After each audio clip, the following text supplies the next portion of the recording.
From a certain point onward, there is no longer any turning back. That is the point that must be reached. Franz Kafka. Work to reduce frictions, one of the most important use cases is for cross-border payments, which everyone agrees are slow, cumbersome, and opaque. This is Lael Brainerd. Lael Brainerd is a Federal Reserve governor.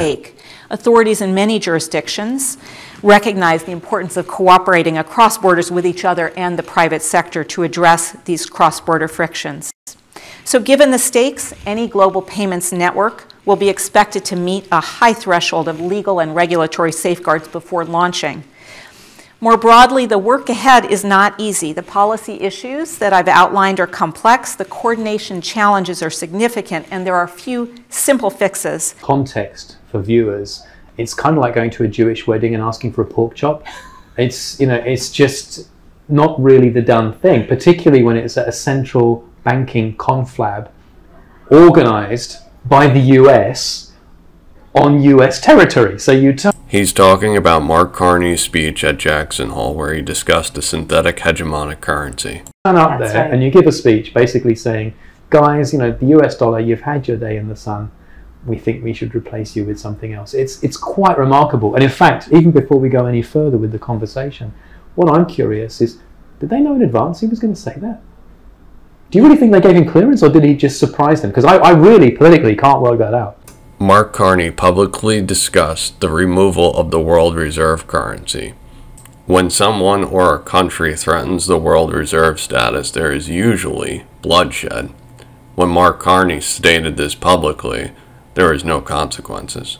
Coming in on Friday, it was August 23rd, came in a luncheon and spoke those words of saying, the international monetary and financial system is broken and we need a new system. Yeah. Mark Carney was the chair of the FSB. The FSB is going to give the G20 guidelines on crypto assets. The G20 is the group of 20, including the United States.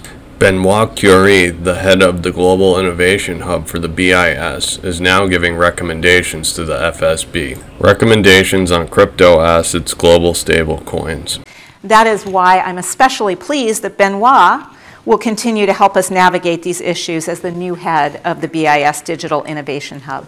Thank you. Just advice to the audience to say, if you want to get a flavor of the sense of central banks, finance ministers, and regulators about global stablecoins of any form, I would suggest looking at the Financial Stability Board's work and its recent consultation, because you will get a sense of the heightened sensitivity over how to regulate and how to share data with respect to cross-border digital flows.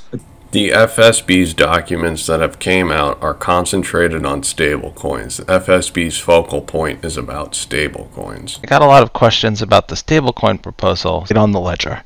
And of course they can be pegged to anything that someone can provide a price feed on. Fiat currencies are probably what people typically think of, like dollars and euros or whatever. But they can also be pegged to things like stocks or precious metals or any other value source. As long as someone can provide a price feed for it, you can have a stablecoin pegged to that value. A CBDC can be all of the central bank's assets on one ledger and tokenized. Assets and debt. So in the fintech world, you know, we're reactively involved in different multilateral groups, the G20 and so on, in developing policy response to different. The IMF and Ripple and the World Bank launched the Bali FinTech Agenda.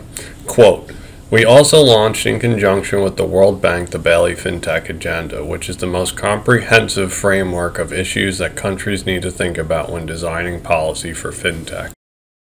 He also just spoke about the FSB. The FSB is supposed to give clear regulatory guidelines to the G20 regarding global stablecoins. And that financial instrument is digital currencies. So my question to you, if you could see the existence of a financial instrument where people are reposing great deals of capital that is mere vapor and counterparties are not understood as to their ability to perform, what would you do today? This is Fed Chairman Robert Kaplan. And so let me take the easy one on the digital currency, just for those in the audience. and I'm part of a 3-person committee that oversees all payments in the United States, so we'll look at this. You will see digital currencies, I would guess. You will see distributed payments. You will see digital currencies. Even though that they threaten the world reserve currency, you will see digital currencies. Like blockchain and others. I think the role of the Fed, by the way, is not to predict how it's going to evolve, because we're not going to be able to predict it. You know, innovation is going to take turns. There are parallels between the Internet of Value and the NASDAQ bubble of '99.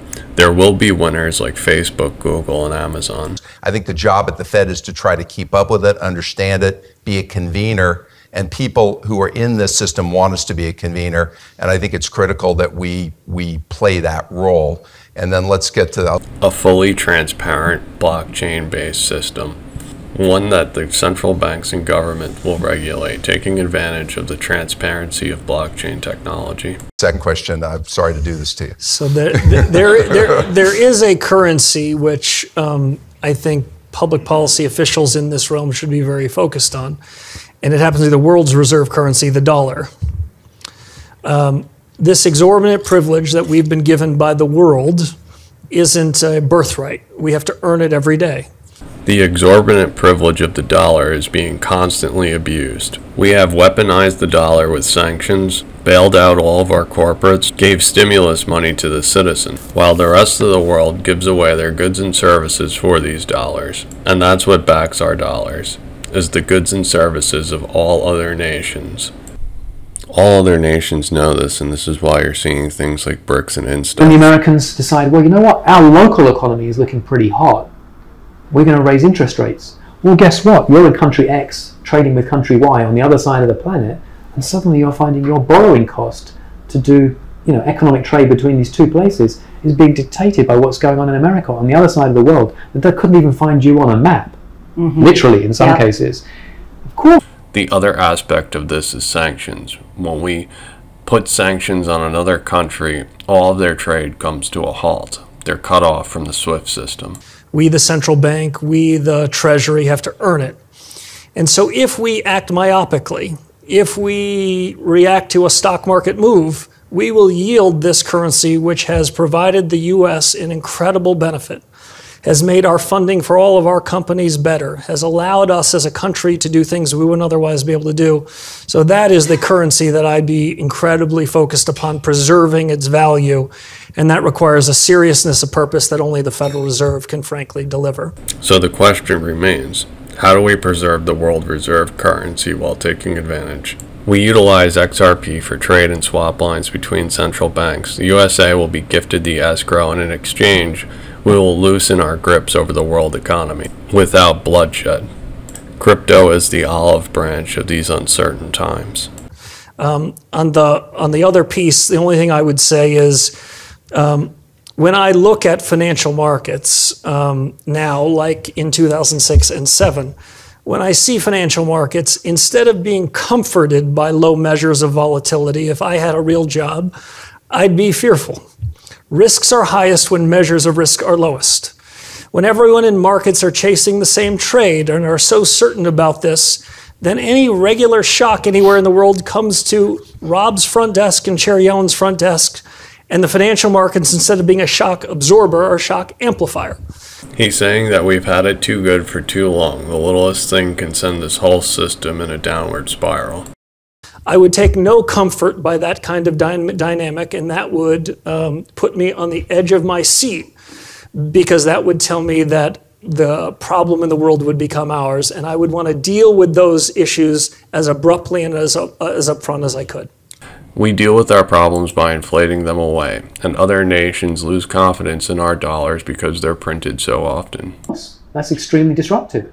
Extremely disruptive. And we've seen repeated cycles played out in history, and I would argue we're on the cusp of another one now, where everyone suddenly realizes that America is out of sync with the rest of the global economy. Everyone who's borrowed dollars very heavily suddenly realizes, you know what, it might be difficult to pay this back. And we head for an almighty bump, crash, and squeeze, which is going to be extremely painful. Now, that's a financial market story, not a technology story. But it underlines why there must be a better way to do this. But listen, it's a financial story that is motivating people to dive into the technology story, which is cryptocurrency, which is blockchain. Let's talk about. Imagine with all the borrowed money, all the printed money that goes to other nations. Imagine interest rates spike. Imagine that we had no choice but to raise interest rates because of inflation. As Lagarde has stated, we are about to see massive disruption. It's only because of their stupidity that they're able to be so sure of themselves. Franz Kafka. Thank you for tuning in. Please subscribe and like.